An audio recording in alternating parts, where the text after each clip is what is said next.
We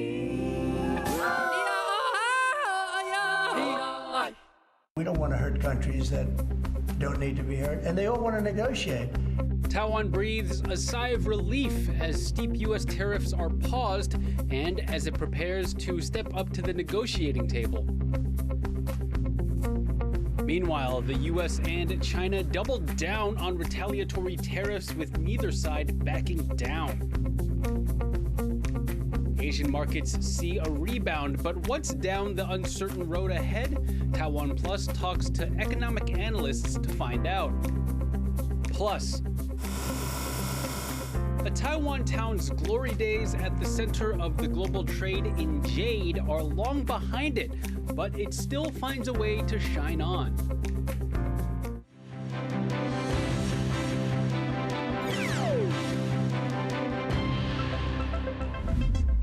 A warm welcome to TaiwanPlus News. I'm Leslie Liao.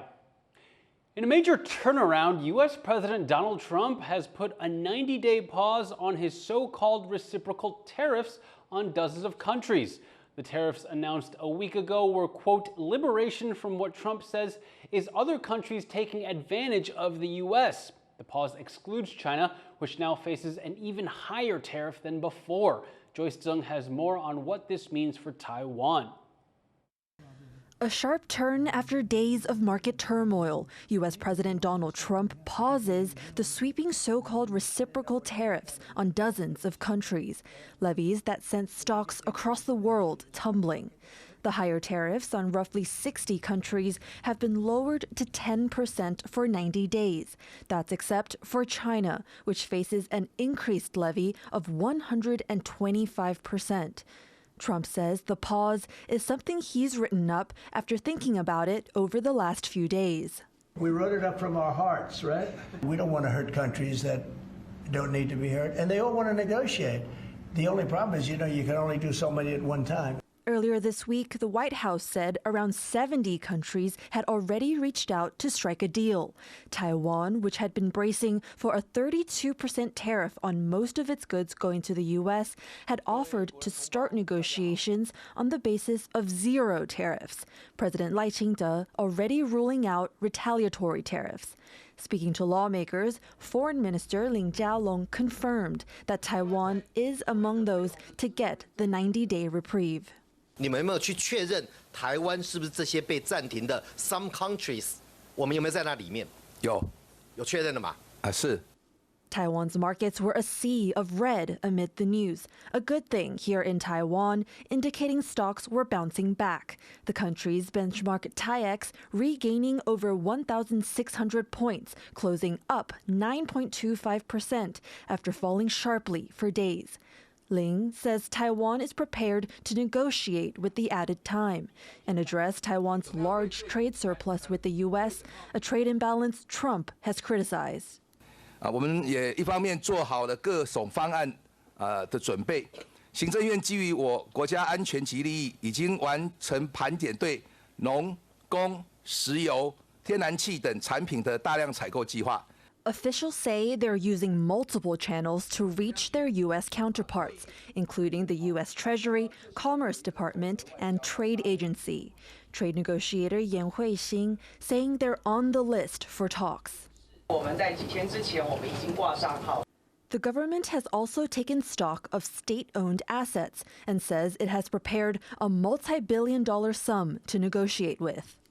大概应该有2000亿美金可以谈了，还在整合民间可能购买的金额多少。是，整合民间。那这样子一包去跟他谈的话，可能更能够有诱因了。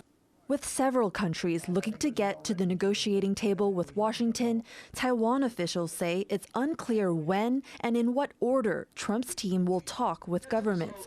Taipei reiterating that it's ready to meet with its largest international backer at any time. Patrick Chen and Joyce Zhen for TaiwanPlus. Let's get more on Donald Trump's 90-day tariff pause. It's brought some reprieve to global markets that experienced a week of volatility. But China has hit back at the U.S., calling Washington selfish and accusing it of undermining the global trading system after it was excluded from the pause. Rosie Greninger reports. Stocks on Wall Street surge. as Donald Trump suddenly reversed what he called reciprocal tariffs against countries across the globe. The US president had last week imposed higher taxes on dozens of America's trade partners, bringing the total rate for some countries to over 50%. But after a week of turbulence in the exchange and fears of a recession, Trump announced a 90-day break to allow room for negotiations. I did a 90-day pause for the people that didn't retaliate, because I told them if you retaliate, we're going to double it.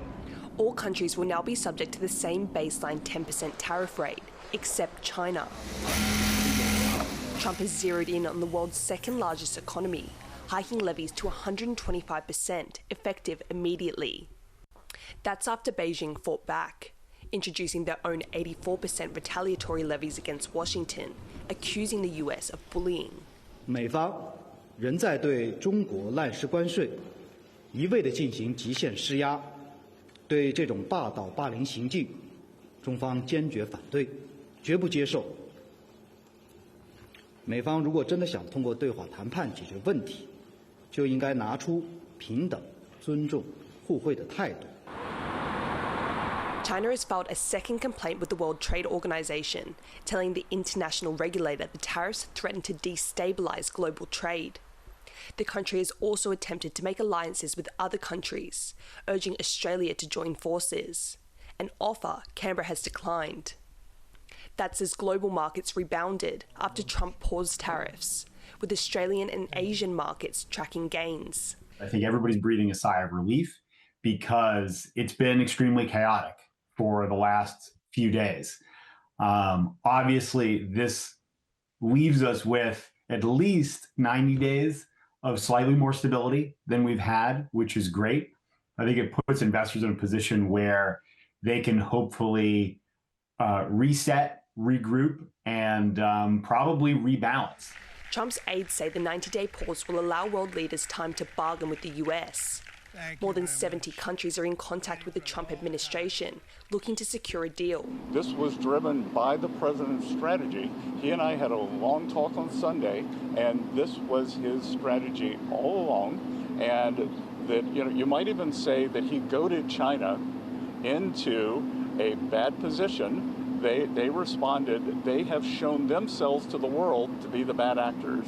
And we are willing to cooperate with our allies and with our trading partners who did not retaliate.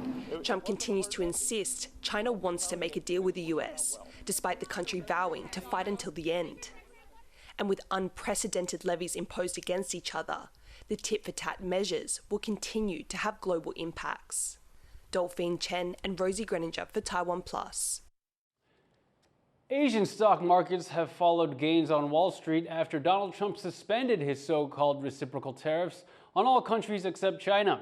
Stock indexes in Hong Kong, Shanghai, and Shenzhen are up despite an increase in U.S. levies on the country and Beijing's own retaliatory tariffs. While in Taiwan, the TAIEX saw one of the biggest gains in Asia, closing up 9%. Japan's Nikkei and South Korea's Kospi have also rebounded. Taiwan's central bank governor says despite the gains, much uncertainty remains in the market. For more on the impact of Trump's tariff decisions on Taiwan and other economies, reporter Chris Gorin spoke with Nick Morrow of the Economist Intelligence Unit and Helen Chang of market intelligence firm IDC. So, Nick, let me start with you. Asian stock markets are reacting positively to the news that Trump's reciprocal tariffs on all countries except China have been suspended. But besides stock markets, where else are you seeing reactions from businesses and investors? I think the main thing we can focus on right now is a bunch of different markets and companies now realize that they suddenly have a 90-day window to ship as many goods as they possibly can to the U.S. before tariffs, in theory, snap back in early July. I think what this is going to result in is a mad dash in terms of orders, in terms of freight, in terms of production.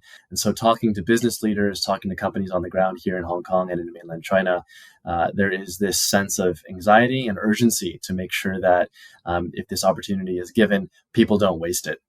Let me turn to you, Helen. What about semiconductors specifically? They were exempted from the tariffs, but Trump says a special semiconductor tariff is coming soon. How might this affect Taiwan's biggest industry?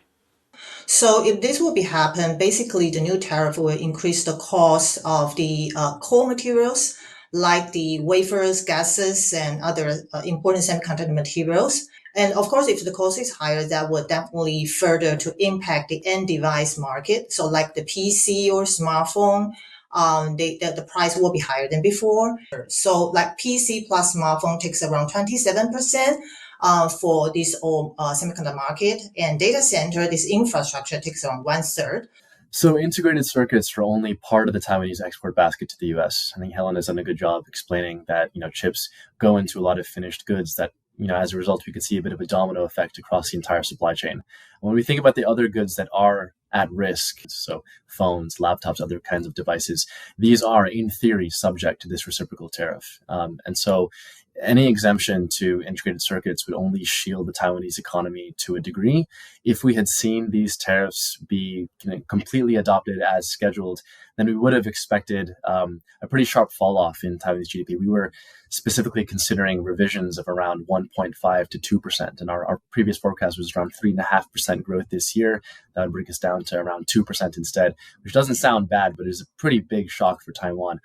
China is the only country for which the tariffs will take effect, and they've retaliated with tariffs of their own. If this U.S.-China tariff war becomes the new normal, how might that affect global trade, and is there any chance that Taiwan could benefit from it? I mean, after a certain point, the tariff rates stop mattering. Chinese suppliers, Chinese exporters were already operating on very thin margins. A 20% tariff would have been challenging. A 60% tariff would have been prohibitive. A tariff of 80%, 100%, 120%, that effectively acts as an embargo on Chinese goods coming to the U.S. Companies have already received the writing on the wall saying that sourcing from China is already not an option and the U.S. is no longer a destination for these goods. And so there has to be alternative strategies to achieve this. Geopolitical risks are already encouraging China to double down on its self-sufficiency campaigns, particularly when it comes to its reliance on imported components. I think for Taiwan, that's important because China and Hong Kong combined are still Taiwan's largest export market. I think the first thing we should pay more attention is that for the tension between the two countries actually made more China becomes a self-sufficient country and advance in the semiconductor market. And of course, I'm not so sure how much benefit we can get, but of course, we have seen that most of the company move their manufacturing site to US, like TSMC. So basically, US still the very big market for semiconductor takes around 20%.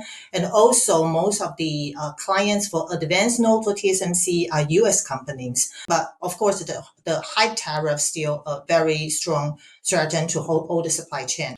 Last question. Donald Trump has now pulled back on tariffs at the last minute, similar to his playbook with Canada and Mexico. Having done this twice now, do you think businesses and investors will find his future tariff threats credible?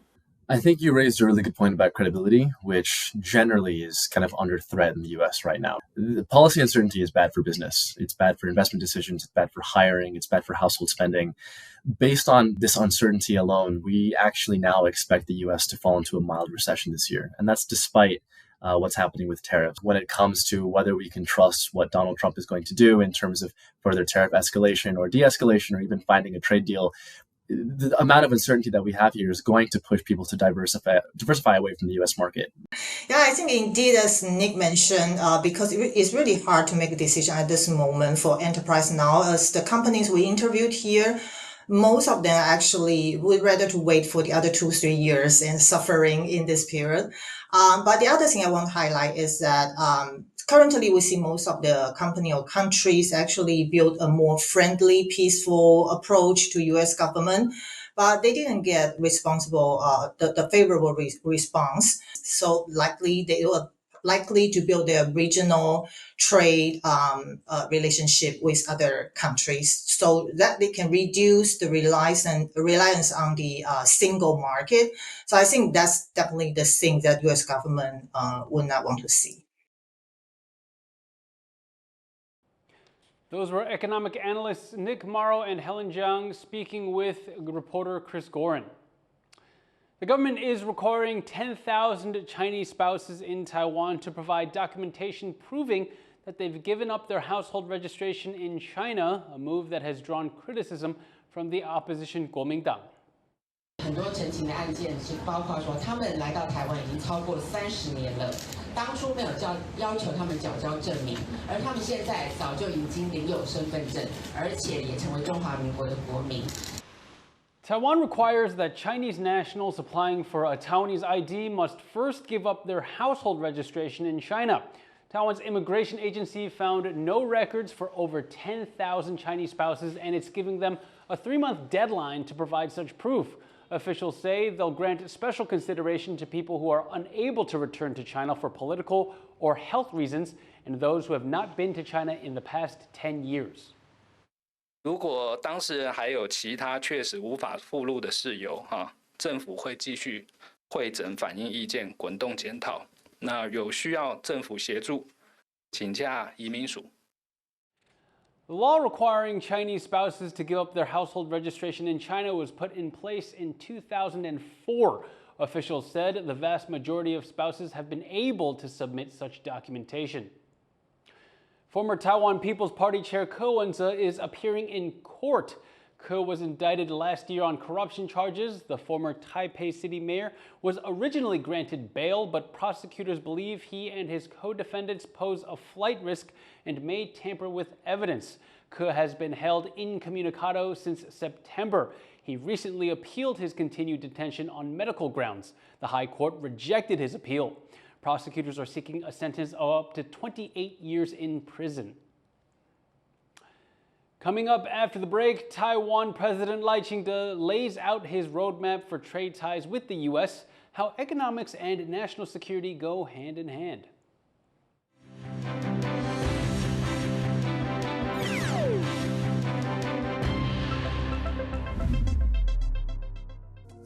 The closest Japanese territory to Taiwan, Yonaguni Island, located at the westernmost tip of the Okinawan archipelago, has recently become a focal point in Japan's discussions about the Taiwan Strait situation, often referred to as the Taiwan contingency. Through this 4-episode series, we will delve into Yonaguni Island, a small island that feels both farthest from and nearest to Taiwan, exploring its cultural traditions, historical ties, and contemporary social issues. Frontline Residents, Yonaguni Island, coming Wednesday, April 23rd, 8:15 p.m. on TaiwanPlus.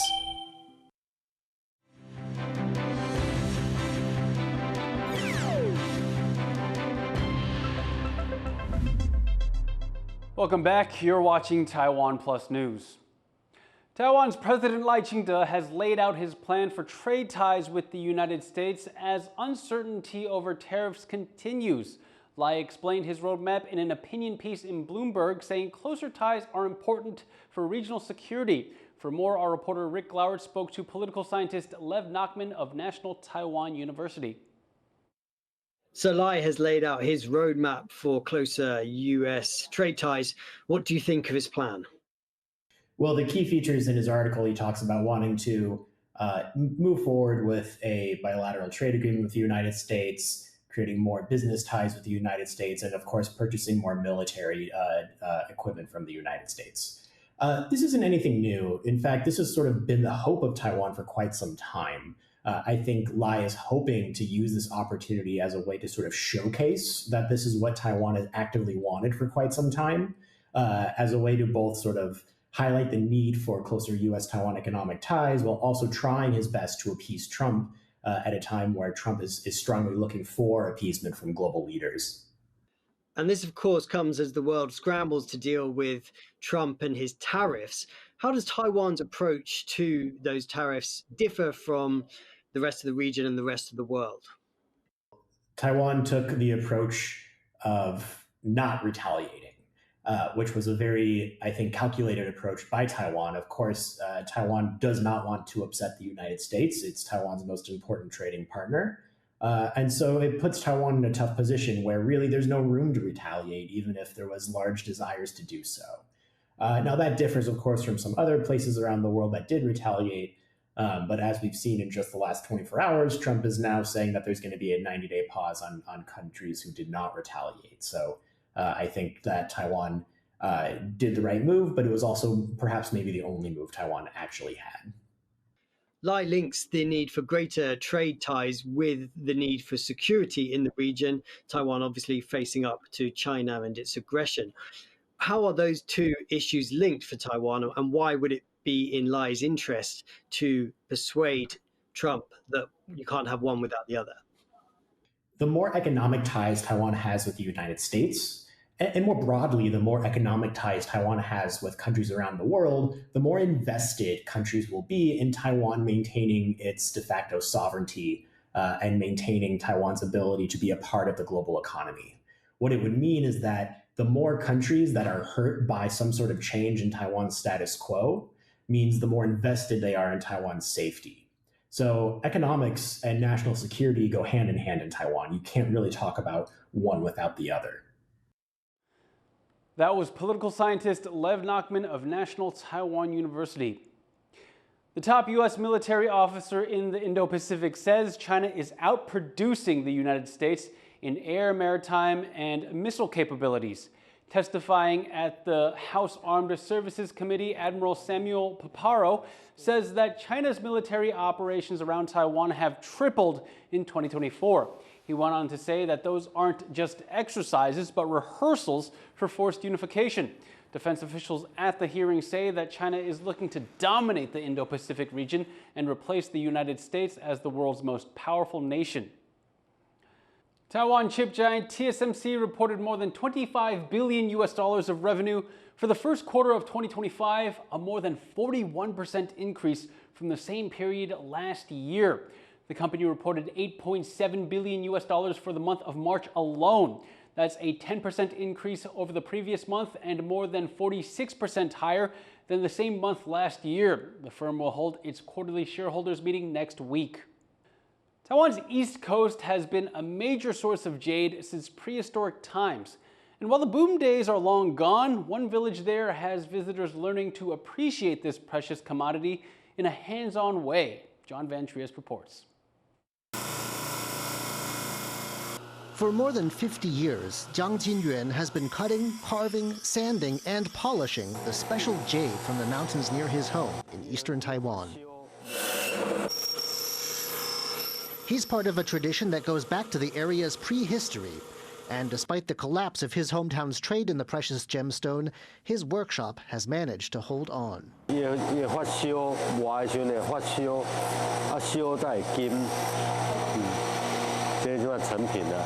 Now, an exhibit showing off the story of Jiang and his neighbors in a place that's still proud to be Taiwan's jade capital. It's the black dots against a deep green that are the telltale sign of Fengtian jade, named for Fengtian village in Hualien County. Zinc, chromium, and iron mixed into the rock give it its special spotted look. And while only rediscovered and named after a 1956 survey, it's been prized for a very long time.